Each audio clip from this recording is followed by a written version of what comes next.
And howdy, howdy, howdy. How you doing? Good, thanks. Let's see here. Michael will be joining us, I assume, momentarily. Okay. I'm in this year Airbnb, so I'm trying to do the best I can with the lighting. Let me see if the sun is up.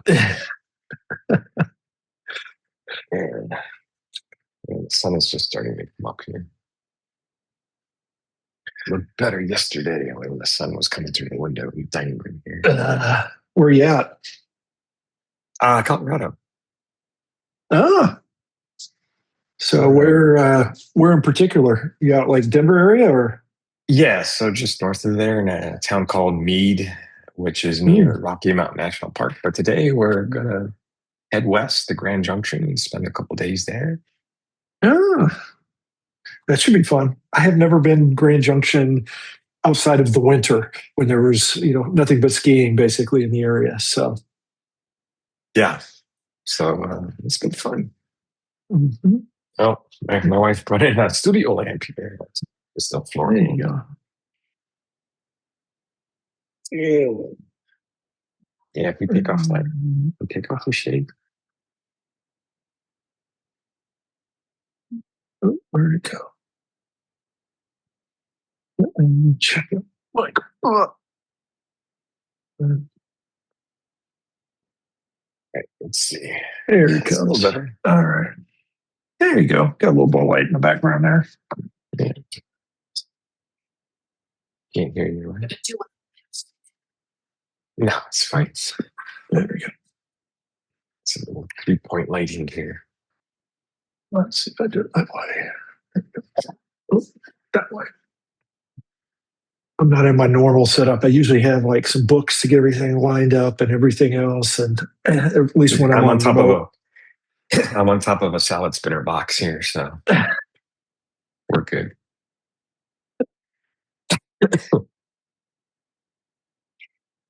Okay. So Michael's in. Michael. Wait for him to make an appearance here. There you go. Sorry. My earbuds aren't connecting.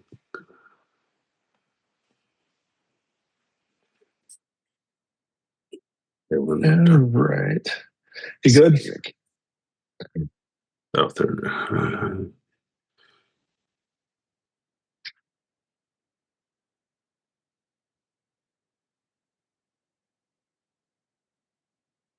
How do I sound? Because these just aren't working today. You sound pretty good. Okay. Mm-hmm. We'll try without them. Hopefully there won't be too much background noise. What have you got in the background? I'm not hearing anything. Well, the dogs and that. I'm at the house today. Okay. All right. Well, we will dive in. See how this one goes. I'm during quiet period here since it's like siesta time in the middle of the afternoon. And so it's officially like no loud noises between 1 and 4 in the afternoon. So I'll try not to get too loud and crazy here. Yeah, Dave, what we do is we just, we'll start it off. We do an hour-long show, basically, and it's all on YouTube, but then also audio. We do 2 episodes. So we got the podcast, we got the YouTube stuff. The YouTube starts a little before, so we'll have like a little pre-show that we do, which is some of this, sort of the green room beforehand. You'll know when we jump right in. I'll introduce the podcast. I'll introduce myself, introduce Michael, have you introduce yourself, and we'll just go.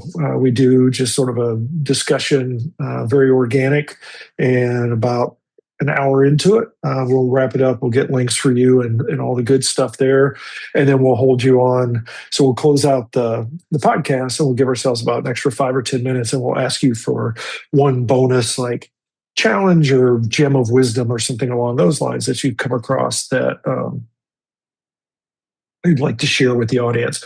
Audience is developers starting out mid-level, maybe even into senior in their careers. Definitely those that have got a entrepreneurial bent. They may be doing done a few projects along the way. They may be doing a side hustle of some sort or trying to launch their own business. So, okay, great.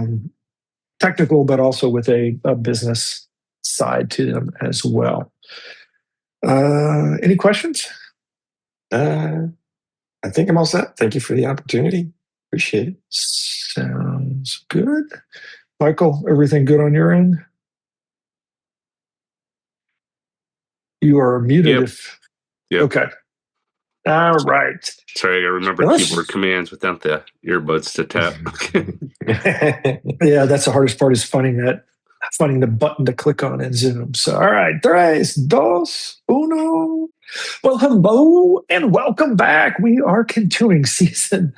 I'm still a little shocked by this, season 28. And this episode this season, we are looking at AI exposing the cracks. And we're actually going to take a little bit of a step backwards to talk about some of the things we're going to run into and some of the cracks that AI exposes. But first, let's do some introductions all around. So this happens to be the Developreneur Building Better Developers podcast. I am Rob Broadhead, one of the founders of Developreneur, also the founder of RB Consulting, where we help you find clarity. Yes, we help you avoid expensive mistakes technology-wise before you make them. Those are always the best time to get those done. Good thing and bad thing.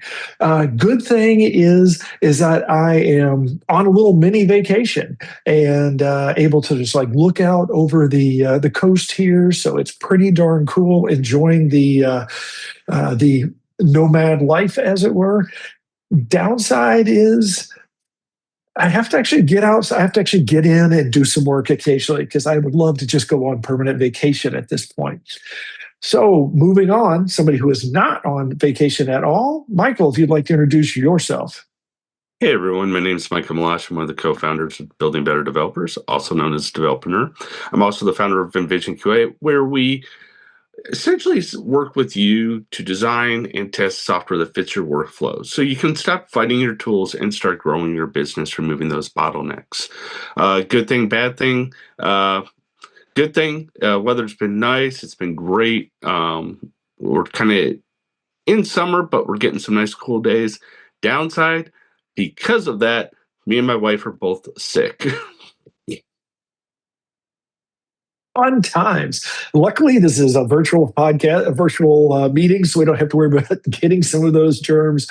Dave, would you like to go ahead and introduce yourself? Sure, thank you. Hey, everybody. I'm Dave Borzillo. I have been a developer in the past. I can't believe that my career now spans 3 decades. And so I am the author of an upcoming book called Sanity at Scale. And I want to thank you guys for having me on today and to talk about it. And that is exactly where I want to dive in. Happy to have you here, Dave. Dave and I have talked a couple of times about this. And the thing that got me from the start was the idea of a hero not being a good thing, because I think this really resonates, or should resonate, with a lot of organizations today. And so let's dive right into that idea of what is a hero, and why might that not be the best thing for your organization? Yeah, so this is the book I wish somebody would have hated me about 20 years ago or 10 years into my career, right? I was the guy getting the call at 4 a.m. We're doing a deployment and it's not working, right? And so, I'm happy. I get the dopamine rush. Hey, I solved the problem. This was for a large telecommunications company, so it was really important to get these offers out there into production. And look, I did it, right? Everybody else was asleep. No, I got it. But what was I doing every time I was doing that? I was really hurting the organization, because they weren't getting the learnings. And if I went on vacation, stuff would still get done, but it would kind of be painful, right? So one of the premises of the book is about not just doing things again. And Rob, you wrote a fantastic foreword, and I want to thank you for that. You're on the podcast where I'm not advocating against high performing teams, none of that for sure. This is about creating a system at work that works, a learning organization, a self-improvement organization, right? We need to create a system, not just a bunch of cowboys and heroes. We need to create that system so your operation is running smoothly, no matter what happens. And I think this is timely because although this is something that has been plaguing, we'll say, organizations, obviously for at least a couple of decades, and probably more. Your story is by far not the only one. I can relate. Michael can relate. I'm sure a lot of developers out there can also relate to those hero moments of the nights we didn't sleep, the weekends that we skipped doing anything else other than work, and of course we got the kudos. Maybe we got a bonus, or we got whatever it was. Sometimes you just got like I don't know, a nice coffee mug or something like that. But the important thing was you got the job done. And now when you flash forward to today, essentially with this, I think we've got a new kind of hero on the horizon in the world of AI, is that we have these agents and we have these bots. And so where before there was a limit, we will say, to the humanity side of it, where somebody had to step in. Now I think there's more of a temptation to just use AI and just say, well, it's it never sleeps. That's okay. We will just let stuff run overnight.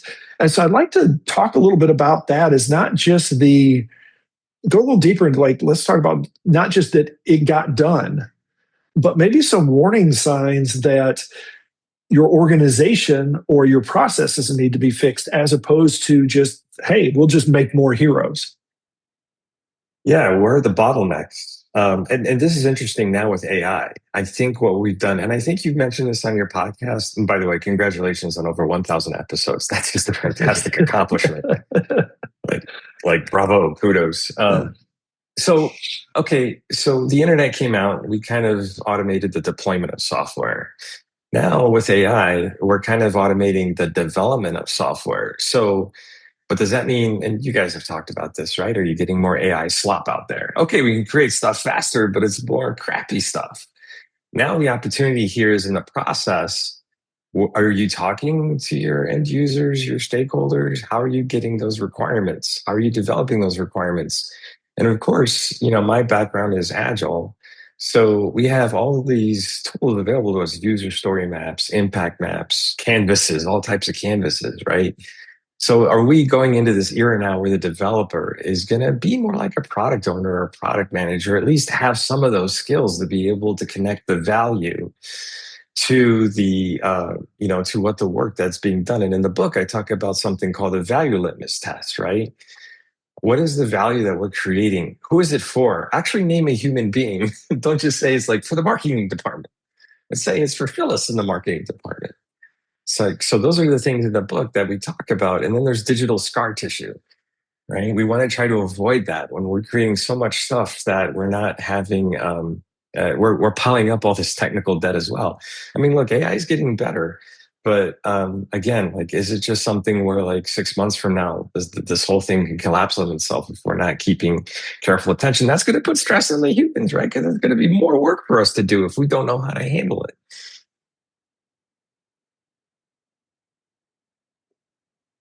Yeah, I can so relate to that.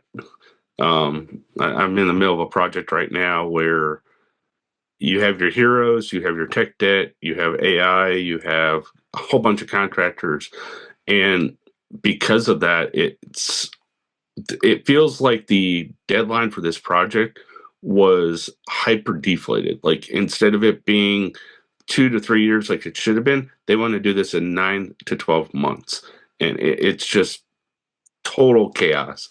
And exactly. So with your, and it's also, to me, changed I guess, the hero mentality. So you do still have your heroes, but the heroes are forming in two different, I guess, silos, right? You have your AI heroes, you have your knowledge heroes, you have your old school heroes that don't like AI, don't touch it, and they're like, this is how it works. It's not slop.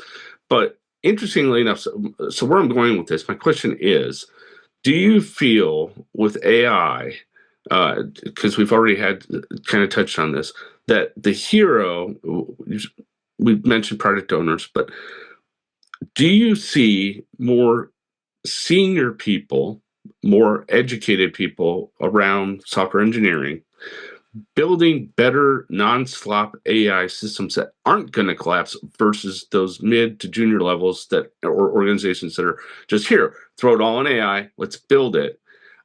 It feels to me like we're heading into like the .com bubble where all those there, let's throw it up and without really an idea, it works, but then the dust will settle. It's not so much like the AI bubble, like it's going to blow up AI, but we're going to finally transition to more mature AI development versus the slop development.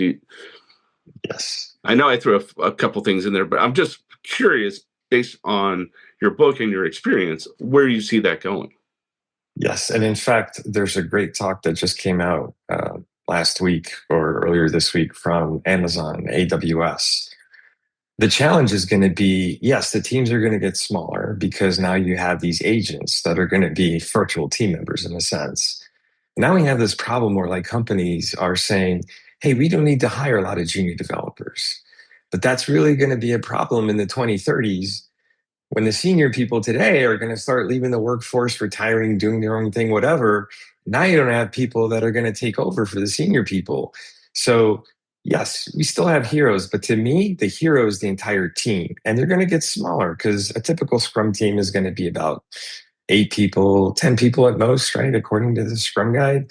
But you want to make sure that team has a mix of senior and junior people because you hire people, you're going to invest in them and you want them to stick around. And eventually the junior people are going to be the senior people. If you don't have enough junior people, the base of the pyramid is not going to be there for you when you need it next decade. Exactly. I mean, it's almost like we need to get back to paired programming, right? We Yes. need to start really focusing on, don't hire one person for the job, hire 2 people for the job, and use AI as a supplement. We've always talked about this idea in Agile about T-shaped people, right? And so if you think of the capital letter T, your vertical line, you're really deep in one area of expertise. But across, you can do multiple things. You have multiple skills, but you're really good at one area because if you're working on a team, hey, I can help out with QA. I'm not really that great with QA, but just tell me what to do. Or this concept in Agile of swarming, right? If we craft our backlog items carefully, we can have an entire team work on just one item in the backlog just to clear it. So a lot of these things that we've been saying for 25 years of Agile are more important now than ever. And I just think that, from what I've been seeing, the market for Agile training has been changing, where it's more like help the team directly. Like just don't go to a 2-day course and get the certificate or the credential. But now, how do you really apply it in a team? Because there's a lot of great patterns in Agile that really still apply right now with AI. And see, that's interesting because as I've seen this evolution, I've actually seen well, it could just be where I'm at the moment, but I'm seeing a deflux in the project owner's requirements. It's like it's more like really high level, not as technical as it should be. And when we get to our reviews, we're having to give them the technical information to flush it out. But even then, it's still so high because the comment is, well, go ask AI. Yeah, that's interesting because I think the way things are going, and from what I'm seeing out there, backlog items today, what would be a story 5 years ago is really an epic or a feature 5 years ago would be a story today. That's what I'm trying to say. So whatever your backlog item was 5 years ago, you could do a lot more today. So, and again, our backlog items, we want them to radiate the value that piece of work down, obviously like set up the server and stuff like that, right? Your backlog is supposed to represent everything that your product's going to need. It's not always going to 100% reflect value, but if you're 80 to 90% of your backlog, I can pull something from there and I can, in 30 seconds, understand what value it brings to the business. That's what we're going to see. But today we could do so much more because we can give it to an agent. So, and at the other dimension, the sprints can get shorter as well, right? The Scrum Guide says 1 month or less. What about a 1-day sprint? It's totally okay in the Scrum Guide, right? At the end of the day, we'll do a review, we'll do a little retrospective, and then tomorrow morning we'll come in and we'll do our 1-day sprint planning again. So this really brings up a lot of interesting ways how to implement. But again, always going back, tying back, what's the value to the business? We're just, outcomes versus output. We can generate the output now more than ever with AI. Are we really delivering the outcome? If we can deliver the outcome every day, that'd be awesome with AI. Now, I wonder if this is where, as you sort of alluded to, that this changes what the product owner and from an agile point of view, what the agile team itself looks like. Because if your sprint becomes a day, there's just sort of there's a human capacity to bake things in. So if you've got new features coming out every day, even if they're critical features, even if there's a lot of value, it's too much for users to process. They're just like, I just figured this out yesterday, and now there's a new thing and a new thing and a new thing. So how do you see this? And how do you see this going? And I love the focus on value, because I do think this is something that I think there is slop within Agile itself. I think there are slop features that we always really talked about, but they're basically things that came along the way. That I love the idea of the scar tissue essentially that you talked about, because I think anybody that's been in a long-term Scrum project realizes there are some things that were, we needed to do it and now we didn't, or we changed. We were Agile, so we moved on, but there's still some of that crud that was there that we really didn't need. There's some stuff that was like some features there, like, well, we don't really use those anymore. That's not really needed. Things like that. How do you see that maybe adjusting or maybe even refining what a sprint or Agile would even look like? Or is it, as you wrote, is it dead and we just need to figure out, I guess AI killed it now? Yeah, that was the book last year I co-wrote, Who Killed Agile, which we're going to do a refresh, second edition this year, because of AI agents, right? And so how do you have agents be a part of your Scrum team? And so to answer your question, more than ever as a product owner, being able to refine a backlog. If we're going to do one day, so a typical rule of thumb in Scrum is what we say, the product owner should get the team together once or twice during a sprint to help refine the backlog for the next 2 or 3, 1 to 2 sprints. So that way, when you get to sprint planning, hey, we've seen this before. We understand the what and the why. Now let's talk about the how. Now, if you're doing 1-day sprints, hey guys, at 12 o'clock, we're going to take a break to do backlog refinement. I don't know. I mean, that's how you would answer it given the patterns of the past. But I'm wondering, can you just take an entire day now? Because like you guys are saying too, right? You could be throwing so much at the user and at the stakeholders. How do you keep them up to date, right? So definitely we can create dashboards and stuff to kind of say, well, this was our last delivery, and this is the KPI that we're going to be impacting with this next release. But it could be too fast, so maybe we do have to slow things down. But that all goes to the point: is how do we describe the what and the why? We've used OKRs in the past. We've seen out there in industry, right? Objectives and key results. The objective being your goal, something aspirational. Your key results are what are 2 to 3 metrics. Can you actually impact an OKR every day? I don't know. But on the product owner side, maybe we could also use AI to help refine the backlog, like especially if you're working in some consumer-facing application where I think it's Y Combinator that they've actually created a model, Gary Tang, right? Who's basically, he showed in a video where you're actually talking to AI about what would the customer like in this situation. And it starts to, start to spec out, what the requirements would be. Or one of my favorite things to do that I've kind of been doing on the side is I love user story maps. Right? User story maps, if you're not familiar with them, it's a visual way to kind of create a backlog where left to right at the top, you're describing the key activities of the user. And then under each one of those sticky notes, vertically, you're kind of listing the steps that the user would take to get that activity done. So sit with a user for a day, put sticky notes on the wall to kind of flush all this out. Take a picture with your phone, upload it to Claude or Gemini and say, this is a user story map, generate a backlog for the team, creating the individual backlog items, write some good acceptance criteria for each item, take a look at it, export it as a CSV file and upload it into your Agile management tool of choice, whether that be Jira or ADO. So now we've just taken what would probably take a week to talk to the customer user and then distill that into a backlog. We could do that probably half a day if you really line things up right and you get it doing. You can have a ready backlog for the team for the first couple of sprints in just hours, which would have taken days, maybe even weeks to get that good backlog going.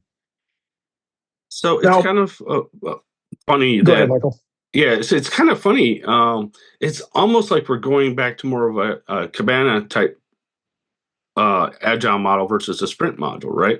Instead of like a 2-week sprint, 3-week sprint, you go to like, here's your work, go get it done. And it's interesting because I've actually seen a couple different businesses go to, okay, instead of, yeah, we'll still do our sprint planning, but we do it now like once a month. We spend an entire day across the organization on all teams collaborating on what their value is for this project, define out the tasks that we need for the next step, and then we collaborate with the other teams and we figure it out, and then we just load up the board for the next month, and then we work the work. We're still in 2-week sprints, but none of our deliverables are at the end of the sprint. It's like we are literally doing Kibana because it's like, oh, in 3 days after the start of the sprint, you have to have this out, and then you have to have this out.